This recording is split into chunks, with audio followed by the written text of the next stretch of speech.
Hello সোনামণিরা, গল্প মেলায় তোমাদের সবাইকে স্বাগতম। গল্প শুনে মন ভরি, গল্পের মাঝে স্বপ্ন গড়ি। আজ তোমাদের একটা মজার গল্প শোনাবো।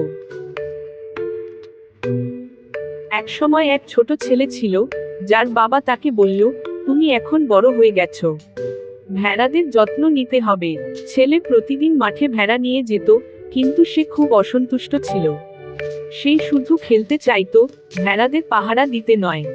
একদিন সে মজা করার জন্য চিৎকার করে বলল, বাঘ এসেছে বাঁচাও, বাঘ এসেছে বাঁচাও।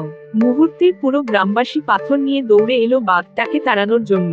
কিন্তু দেখলো সেখানে কোনো বাঘ নেই। হতাশ হয়ে তারা চলে গেল।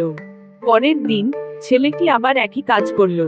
গ্রামবাসীরা আবারও দৌড়ে এল এবং দেখলো যে সে তাদের বোকা বানাচ্ছে। তারা রেগে গিয়ে চলে গেল। তৃতীয় দিন ছেলেটি পাহাড়ের উপর উঠে দেখল সত্যি সত্যি একটি বাঘ তার ভেড়াদের উপর হামলে পড়েছে।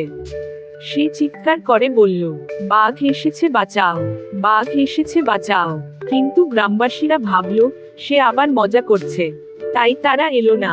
সেদিন সেই ছোট ছেলেটি তার প্রাণ হারালো, কারণ সে বারবার মিথ্যা বলে বিশ্বাস হারিয়ে ফেলেছিল। এই গল্পের মাধ্যমে আমরা জানলাম, মিথ্যার জয় কখনোই নয়, কারণ যখন সত্যিকারের সাহায্য প্রয়োজন হয়, তখন কেউ তোমাকে বিশ্বাস করবে না।